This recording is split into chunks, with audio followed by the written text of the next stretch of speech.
ní ìgbà náà ni Mósè àti Áárónì àti Aaron àti Nádàbù àti Nadabu àti Ábíù àti Abiu àti àádọ́ni nínú àwọn àgbà Ísírẹ́lì gòkè lọ. wọ́n wá gòkè lọ. wọ́n sì rí Ọlọ́run Ísírẹ́lì. wọ́n ṣe kí ni? wọ́n rí Ọlọ́run Ísírẹ́lì. ẹ̀mí sì ni Olúwa a kò lè rí. ní abẹ́ ẹsẹ̀ rẹ̀. wọ́n rí Ọlọ́run débi pé ní abẹ́ ẹsẹ̀ rẹ̀. ní òkúta sáfẹ́rì sì dúró. ṣé gbọ́n pẹ̀ òkúta kan wà tá ń pè ní òkúta sáfẹ́rì. òkúta tọ́lọ́ fi ń ṣèṣíjú. ìwọ lọ sọ o. níbẹ̀ ni wọ́n sì jẹ́. ọlọ́mọ aníjẹ́ ẹ̀yán gẹ́lẹ́ ẹ̀ mọ̀ ṣe wọ́n lálejò. wọ́n sì tún mú pẹ̀lú. Allahu-Akbar. bíbélì náà lọ sọ. Mósè ní ń bá Ọlọ́run sọ̀rọ̀ ní ojúkorojú. Mósè ní ìgbà náà ni Mósè bá Ọlọ́run sọ̀rọ̀ bí ìgbà tí Yusuf àti Saidi bá ń bára wọn sọ̀rọ̀. Ọlọ́run rí Mósè báyìí face to face bí ìgbà tí ọ̀rẹ́ àti ọ̀rẹ́ bá ń bára wọn sọ̀rọ̀. Jákọ́bù sì sẹ ìbọn náà ní Pẹ́níẹ́lì. Olúọmọ ti pọ̀ jù.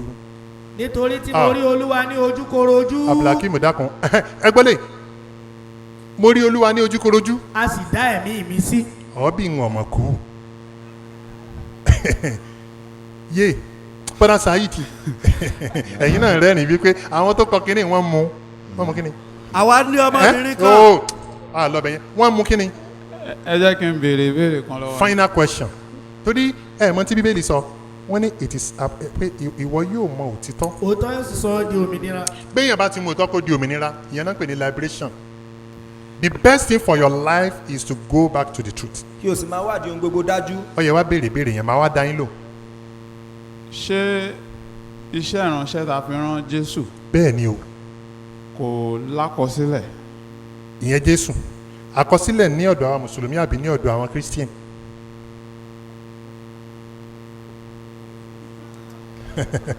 èmi kò lè ṣe kí èmi máa wàásù ní ìlú mìíràn. àkọsílẹ̀ lọ́dọ̀ àwọn Christian àbí ní ọ̀dọ̀ àwa mùsùlùmí torí wípé gbogbo ń tẹ́rí tán kan pa Jésù ọ̀pọ̀lọpọ̀ ẹ̀ ni wọ́n fi parọ́ mọ́.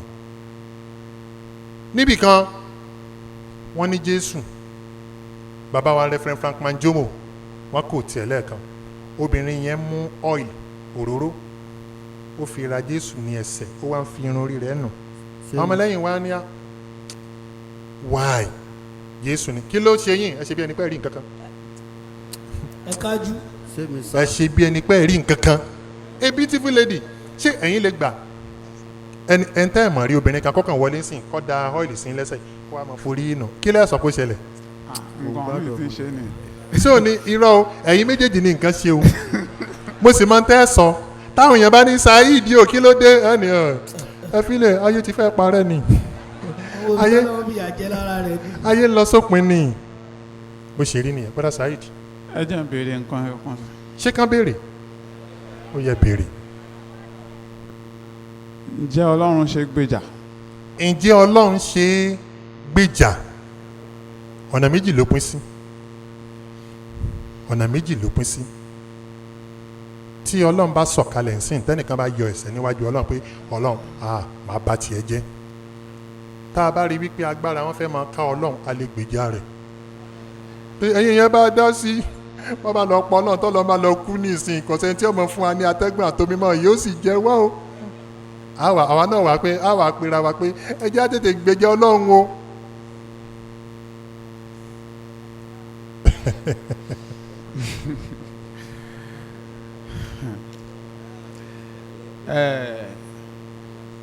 nǹkan tí mo rí. yes. òun ni wípé n tí ò bá yéèyàn láti kékeré tẹ́ bá ń kọ́ lágbàlagbà kò lè wọ́ lórí bọ̀rọ̀. kò lè wọ́ lórí bọ̀rọ̀. torí ọ̀pọ̀lọpọ̀ àbàwọ́n ti wọnú orí yẹn bọ̀.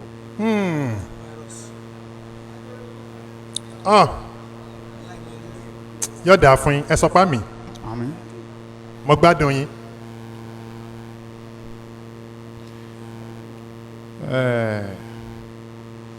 màá conclude ọkàn mi. lálẹ́ yìí láàárọ̀ yìí ọ̀ya what is your conclusion? I'm eager to know. màá yọ̀ǹda gbogbo ọkàn mi. fún Islam.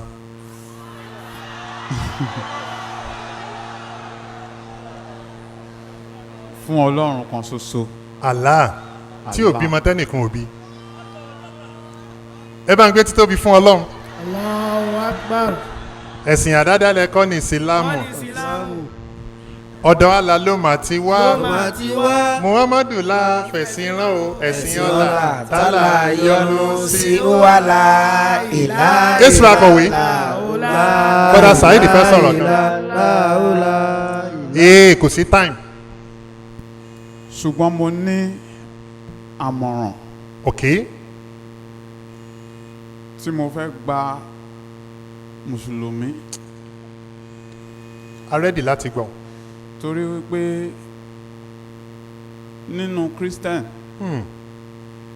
ó pọ̀ tí wọ́n máa ń ṣera wọn láàánú. You are correct. ó pẹ̀lú nǹkan tí ọ̀pọ̀lọpọ̀ fi divert lọ sí. Bẹ́ẹ̀ ni àbí bẹ́ẹ̀ kọ́ ajẹgbodò ẹni wọ́n wá ní kúnra ni. You are correct. Mọ̀ tán fi define Islam and Christianity ní kẹ́ ẹ má sọ̀rọ̀ jù. Christianity is not a religion, but it has men without religion. Islam is a religion without men. Àwa Mùsùlùmí a kì í sábà dúró tira wa. Kí ló fà? Torí pé a ti mọ̀ pé àwa la wà lójú ọ̀nà. Bọ́ ọ bá ṣe Islam ó ṣe fórí ara ẹ̀ kọ̀ọ̀kan yé. Bọ́ ọ bá lò ṣe mọ́ wàá jẹ̀yà kò dira wọn lọ́wọ́. Wọ́n là ń tẹ́sírò wẹ́sìdọ̀tò wíìdìrọ̀ húhùrọ̀. Ẹnìkan ò ní gbé ẹnìkan kan jẹ̀yà. Ṣùgbọ́n àjẹgbodò wọn ń wẹ́ ní kúnra ni. Ẹni tó níṣòro tí wọ́n bá dúró tì tó bá di mílíọ̀nìà ibẹ̀ náà ní ọ̀nà gbogbo ẹ̀sìn. Yóò máa sanwó lọ tí èkó ni. So you have given us good pieces of advice. Wàhálà ìbò ṣe rí nìyẹn. Kọ́lọ̀ wọn ajáwó èèyàn wa náà ò yí padà. Àwọn èèyàn ń dúró tìyàn náà o. Esra nígbà tẹ lásídẹ̀ǹtì àwọn èèyàn dúró tìyàn bí wọ́n dúró tì. wàláì wọ́n dúró. Èmi náà sì kí n táìmù kan. Àwọn èèyàn dúró tèmi náà. Bẹ́ẹ̀ni. Mùsùlùmí náà ó wà náà. Ṣùgbọ́n nítorí pé ti Christian àṣehàn náà ni. Ṣé Christian ò kí ní problem ni? Wọ́n ní problem ju Mùsùlùmí lọ. Wọ́n ń dé pamọ́ ni. Àbí mo parọ́ ní Isra kọ̀wé. Wàláì bó ṣe rí nìyẹn. Àwa Mùsùlùmí sì mọ̀ pé báwa bá ní problem a máa fi yan gàn pé mo ní sòrò torí pé báwa bá ní sòrò àní lágbègà. Àyà Quran ni Ọlọ́run ni do men think they will be left alone without being texted? ṣé o rò pé a fi yín sílẹ̀. Nínú Suratul Ankabut Quran chapter Kẹ́ máa sọ 29 pé ẹgbẹ́ Asiba Ọlọ́run Nasa pé ẹ máa sọ pé ẹgbàgbọ́ Ọlọ́run ní sáà ní dán wò ni. We tested people that came before you, Muhammad. Jésù náà ládàánwò kọ̀ ládàánwò ní Bíbélì sọ pé Jesus Christ was going for one place ó ń sá káàkiri bí oníwèélé. ní ọjọ́ ayọ̀. Ẹ̀bí Bíbélì sọ̀rọ̀ kan ní Ecclesiasticus chapter 7 verse 14 ó ní ọjọ́ ayọ̀ máa yọ̀ ní ọjọ́ ìbànújẹ́ gbà pé ọba tó ṣe àkọ́kọ́ náà ló ṣe ẹ̀kejì. Isaiah chapter 45 verse 6-7 ó mí ni èmi ni Olúwa bí wọn kò tilẹ̀ mọ̀ mí mo dá ìmọ́lẹ̀ mo dá òkùnkùn èmi ni mò ń ṣe eré èmi ni mò ń ṣe eré èmi náà ni mò ń ṣe bí. Can you see ìyàwó Job ń sọ fún nínú the book of Job ó ní rẹ̀ Job ó ní kámárì ṣé bí a bá gba Job ló sọ fún ìyàwó ẹ̀ nígbà tí ìyàwó ẹ̀ ní kó cause tó ní problem ó ní ṣé bí a bá ń gba èrè lọ́wọ́ Olúwa tínú wa ń dùn tá ń gbà bíbí bá dé náà ṣáà ní ìgbà ni tibitire la dálé ayé bó ṣe rí nìyẹn. Congratulations akínkù oríire ẹgbẹ́ àga wọn kí wọ́n jókòó Allahu-Akbar àwọn àfẹ́ni kálímọ́tù ṣàhádà gbogbo ẹni bá tún ṣe tán táwọn fẹ́ di mùsùlùmí kí wọ́n gorí stage wa olóríire àkọ́kọ́ bàdá Saheed wọ́n padà sínú Islam ìlú wẹ̀lẹ̀ ń gbé ẹ bá ń gbé fún wọn náà ìlú wẹ̀lẹ̀ ń gbé. Islam. Mo ṣe tán láti di mùsùlùmí please come up on stage níbo lẹ̀ ń gbé. Ayọ̀bọ ni mò ń gbé. Nílùú iná Ayọ̀bọ wonderful wonderful. Lọ́rẹ̀ kankan bíi ta ló invite yín wá. ọ̀rẹ́ mi Ọláìtàn ló invite mi. Mr. Ọláìtàn níbo lẹ wà. ó tiẹ̀ wù mí kí a wádìí wọn dáadáa. Ọláìtàn. torí ẹnìkan sọ fún wa lẹ́yìn bẹ́ẹ̀ yẹn pé bóun ṣe ń wo bóun tó ń ṣe ń bí ìgbà téèyàn ń stage manage nǹkan. Èso àkọ̀wé ẹni bá ń ṣerú ẹ̀ èso ti bù jẹ ẹni bá rò bẹ́ẹ̀ brother Ọláìtàn ẹ bá ń gbé microphone fún wọn Christian ni wọn. Inshallah. Nígbà kan. Bẹ́ẹ̀. You remember when he was a Christian? He's now a Muslim. Wọ́n ní CAC làwọn ń lọ. Ṣé ẹ tàn wọ́n wá bí ni kí lẹ fi tàn wọ́n wá? Àtijọ́ ń fà tẹ́lẹ̀. Ẹ ti jọ ń pò. Ẹ ń fà. Ẹ ń pò. Ẹ wá gbìyànjú wá síbí. Àwọn náà wá wọṣẹ́ wọ́n bá ṣe oríire. Alhamduli-Lah Robbil Alameen. Allahu-Akbar. Ayọ̀bọ̀n bí náà ń gbé níbo lẹ́yìn ń gbé. Àjọ wà ní. Wow, ẹ kú oríire. ẹjọ́ lẹ pọ̀. ẹ̀yin lẹ ṣe oríire jù báyìí o. ṣé inú yín dùn àbí òdò ẹ jẹ́ ń gbọ́ yín ná. Wàláhì inú mi dùn. Gan seriously. Wàláhì tàláhì inú mi dùn gan. tó jẹ́ pé tẹ́ ẹ bá tọwọ́ bá kò sí ẹ lè fún wa ní 20,000 naira. Ọlọ́run á ṣe rọrùn. Inshallah ẹ lọ jókòó. Alhamdulillah. Mo ṣe tán láti di mùsùlùmí, please come up on stage. Naam. Tó bá jẹ́ pé ìtorí brother Saheed nìkan la bá rí ní gbogbo program ọjọ́ méjèèjì yìí, ẹ dákun torí Ọlọ́run ó tó bí àbí òjù bẹ́ẹ̀ lọ. A dúpẹ́ fún Ọlọ́run. A soul, a single soul. Allahu-Akbar. Sister wa ìfẹ́ di Muslim ni bí mo ṣe ń wo. Allah. Olóríire di méjì. Ẹ bá mi gáàdì wọn kan gòkè. Olóríire di méjì. Allahu-Akbar. Ẹ̀rọ bẹ́ẹ̀. Allahu-Akbar. Mo ṣe tán láti di Mùsùlùmí, please. Kò sága ní Iyana-Ipaja. Allahu-Akbar. Mo fetí kò wọ́n létí ni pé ìjáàbù ni mo ń wò lórí ibo ló ti jẹ́ ní wọ́n fún mi ní ìjáàbù ni. Ìyá. Jada. Ẹ wá separate. Ẹjọ́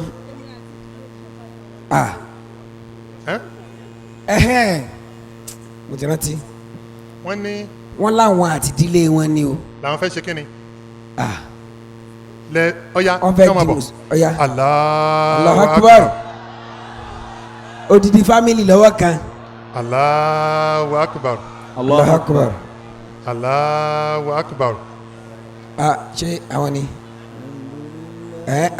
Allahu-Akbar. Ẹ má bọ̀ ẹ wá kọ́kọ́ bá mi lọ́wọ́ náà. Ẹ bá bàbá lọ́wọ́ náà. Ọya ẹ jókòó tí wọ́n bá Mr and Mrs. Ẹ má bọ̀ lẹ́gbẹ̀ẹ́ wọn bí. Ok. Ẹ jókòó báyìí Mr and Mrs. Brother Saheed dà. Brother Saheed ẹ̀yin ẹ jókòó báyìí tí ẹ jókòó tí. Ẹ jókòó báyìí olórí. Ẹ ṣe àga wọn yẹn dáadáa ẹ gbé àga wọn yẹn kó wà láyìn pẹ̀lú àwọn. Good. Allahu-Akbar. Ẹ fẹ́ di Muslim. Mo ṣetán láti di Muslim. Allahu-Akbar. Ẹ jókòó tí wọn. Mo ṣetán láti di Muslim. Mo ṣetán láti di Mùsùlùmí. Mo ṣetán láti wà liberated. Allahu-Akbar. Mo ṣetán láti kúrò nínú slavery. Allah. Mo ṣetán láti kúrò nínú bondage. Allahu-Akbar. Just come up on stage here. Allahu-Akbar. Congratulations. Bọ́dà ẹ má bínú. Congratulations and congratulations. Ẹ jókòó báyìí. Ẹ fẹ́ di Mùsùlùmí. Mo ṣetán láti ṣoríire going. Allahu-Akbar. Okay. I'm ready to be liberated. I'm ready to become a believer, a true believer of God, an authentic believer of God. Ẹ bá ń gbé títóbi fún Ọlọ́run. Allahu-Akbar. Gbogbo àwọn tí wọ́n nípìn nínú prógrámù yìí ẹ mà ṣe oríire o. Alhamduli-Lah Robbil Alameen. Gbogbo àwọn tí wọ́n ṣètò yìí Allahu-Akbar.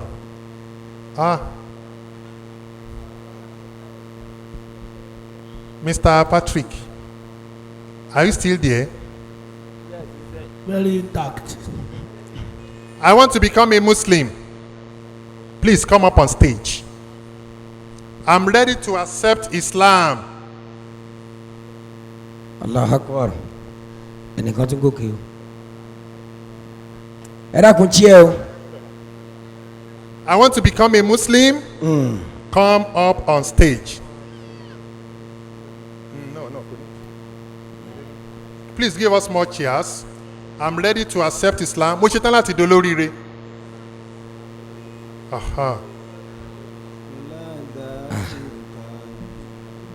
Ẹ gbé àga yẹn wá ẹ máa gbàgàbẹ ẹ máa gbàgàbẹ ẹ máa gbàgàbẹ. Mo ṣetán láti di olórí. Ẹ gbàgà wá ẹ máa bọ̀. Alimosho. You sit down. Kí lorúkọ yín sister? Your name? Adédoyin. Sister Adédoyin. Ẹ gbé sẹ́nu dáadáa. Adédoyin. Ọmọ ìlú wo ni yín? Ọmọ Ọ̀ṣun state. Ọ̀ṣun state. Ìlú wo lọ́ṣun? Ọmọ Iléṣà. Iléṣà. Wow. Sister Adédoyin ọmọ Iléṣà ni but Èkó bílẹ̀ ń gbé. Àdúgbò wo lẹ́kọ̀ọ́? Dàbò. Àbò. Ẹ sọ̀rọ̀ sókè. Dàbò. Níbo ló ń jẹ́ bẹ́ẹ̀? Alábẹ́dé. Ẹ bá ń gbé sí wọn lẹ́nu. Alábẹ́dé. Níbo náà pè? Side bíbá yìí. Kí ni church yín? Celestial. Celestial. Wow. Celestial Church of Christ. Yes, sir. Àbí Church of God? Church of Christ. Church of Christ. Sister mi kejì ńkọ́? Damilola. Sister Damilola. Ọmọ ìlú wo ni yín? Ọmọ Ogun State. Ogun State. Níbo l'Ogun State? Ìjẹ̀bú. Ìjẹ̀bú Òde àbí Ìjẹ̀bú Gbó? Ìjẹ̀bú Òde. Ìjẹ̀bú Òde. Bọ̀tẹ̀kọ́ ń bílẹ̀ ń gbé. Àdúgbò wo l'Ékòó? Ayọ̀bọ̀ inside bí Láfẹnwá side yẹn. Ṣébì kan wà tó ń jẹ́ bẹ́ẹ̀? Kí lóore? Àwọn tí ìyá ó ti dá. Kí lórúkọ church yín? The Redeemed Christian Church of God. RCCG. Bàbá wa Nurudeen. Ẹ bá ń dìde kẹ́ ẹ tún jókòó. Ara àwọn pásítọ̀ Redeemed lẹ́rí yẹn. Ẹ jókòó. Road construction company. Ok, ẹ ti ṣe oríire báyìí. Ó kù sísítà mi. Kí ni church yín? Náà ẹ̀yin náà ni. Ẹ̀yin gangan. Celestia. Celestia. Kí lórúkọ yín? Orúkọ mi Elizabeth Ajala. Elizabeth Ajala. Ṣé Ayọ̀bọ̀nbí náà lẹ́ ń gbé? Bẹ́ẹ̀ni. Wow. Ok. Àwọn ńkọ́? Daniel Ajala. Daniel Ajala. Ayọ̀mọ̀bí lẹ́yìn náà ń gbé. Bẹ́ẹ̀ni sà. Mo rí náà sí sẹ̀lẹ̀ lẹ́yìn náà ń lọ. Bẹ́ẹ̀ni sà. Ọgbọ́n táwọn olùṣọ́ àgùntàn fi mú nǹkan jẹ náà nìyẹn. Àbí? Ẹ má bínú. Màmá wa kan Muslim ni. Ó ní ṣòro ló bá di Christian. Làwọn èèyàn bá wá bá mi náà bá sọ fún mi. Wọ́n ní èlò ni ẹni yẹn wá bá mi, ó approach mi. Ó rò pé mo ní agbára kan. Ó ní tí n bá lè bá òun jẹ́ kí ìyá ìdí mùsùlùmí padà. Òun á ṣe nǹkan fún mi tó lágbára. Mo ní ẹ má wọ̀rí. Mo ní ẹ fún mi ní just 1 month. Mo bá dúró ní ìsùn. Mo ṣáà ronú pé kí ni mo lè ṣe o. Mo ní after a month tẹ́ bá dé ọ̀dọ̀ ìyá yìí ó ti gbà sílámù padà. Torí màmá yìí ti ń lọ sí church. Alájà tún mo forúkọ bò láṣìírí. Mo wá plan. Mo ṣèwádìí lórí màmá yìí. Mo wá gbé ẹnìkan dìde. Ẹni yẹn wá lọ sọ́dọ̀ màmá yẹn. Olúwa rán mi sí yín. Ṣùgbọ́n tí Olúwa sọ fún mi ń sìn ni wípé tí ẹ bá padà sínú ẹ̀sìn bàbá àti ìyá yín báyìí ni ó padà rí fún yín. Ní ọjọ́ báyìí lásìkò báyìí nǹkan báyìí ṣẹlẹ̀ sí yín. Ọmọ yín kan tó wà ní báyìí nǹkan báyìí ṣẹlẹ̀ sí. Èyí tó wà ní báyìí nǹkan báyìí ṣẹlẹ̀ sí. Ìyá yẹn yanu báyìí. Ìyá ni ń padà sínú Islam lénìí. After 3 weeks mo pe ẹni yẹn mo ní lọ́dọ̀ ya béèrè pé mo náà ń gbé nìsín. Ẹni yẹn bá mi ó ní àfa Yusuf. Wòlíì Ọlọ́run ni ẹ o. Mo wá rẹ́rìn mo ní èmi náà ti di wòlíì Ọlọ́run báyẹn. That is how easily people become wòlíì Ọlọ́run. Mo wá rẹ́rìn. Ó ní kí ló ṣe mo ní mi ì sún àìsùn ní tí n bá ti bọ́ Ọlọ́run sọ̀rọ̀ yọ̀gbọ̀ ó ní ẹ dákun ó tún kù nìbọn ró. Ó ní mò ń lé àwọn kọ́ńtíráàtì kan ó ti pẹ́. Mo ní kò yé tí n bá sọ fọ́múlà tí mo lò fún ẹ. That is how Christian manipulate people's mind. Wàláì gimmicks lásán ni wòlíì kọ́ wòlíì ni. Ẹ bá ń gbé kinní fún brọ́dà mi.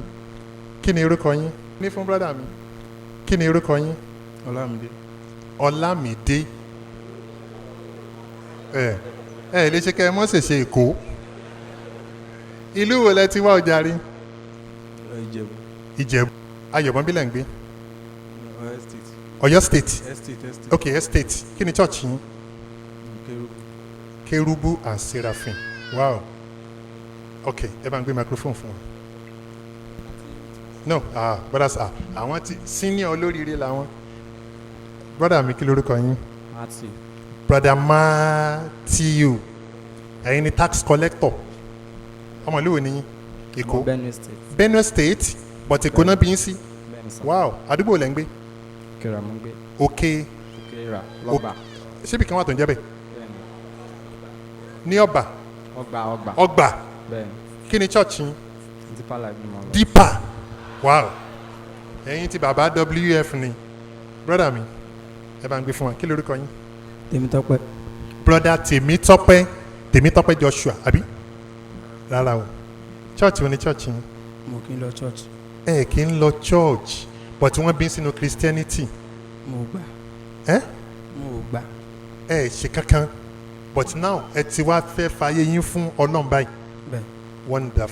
Wonderful. Now, tí mo bá ń wí ẹ máa wí tẹ̀lé mi lẹ́yìn. Ẹ jẹ́ kí n ṣe one by one. Brother mi, say after me. Ẹ gbé sẹ́nu dáadáa. Ẹ wò mí. Ashhadu ashhadu ashhadu an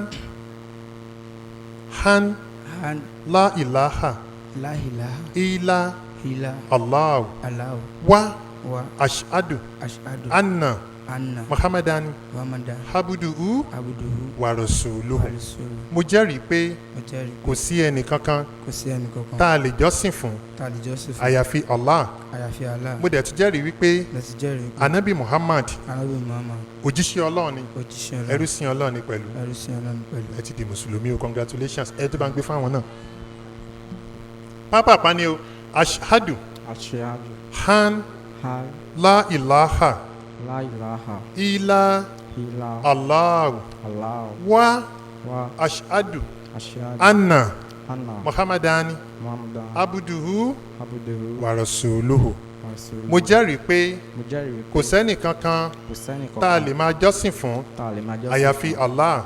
àyàfi Allah. Mo dẹ̀ tún jẹ́rìí pé mo dẹ̀ tún jẹ́rìí anabi pé Muhammad Ànábì Muhammad òjíṣẹ́ Ọlọ́run ni òjíṣẹ́ ẹrú sí Ọlọ́run Ọlọ́run ni pẹ̀lú. ẹrú sí Ọlọ́run ní pẹ̀lú. Fast fast ẹ máa bá wá fìlà àti jáàbù o. Àwọn ìjáàbù wa ń kọ́ afábìlà Akim Kamarudin brother Saheed Sir.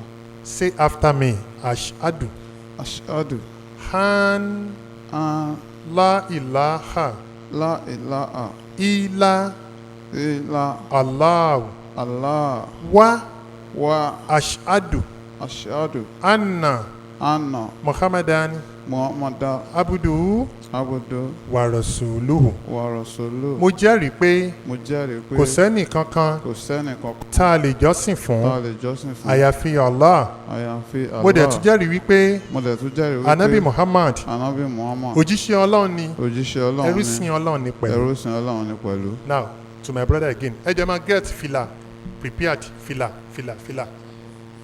I don't know.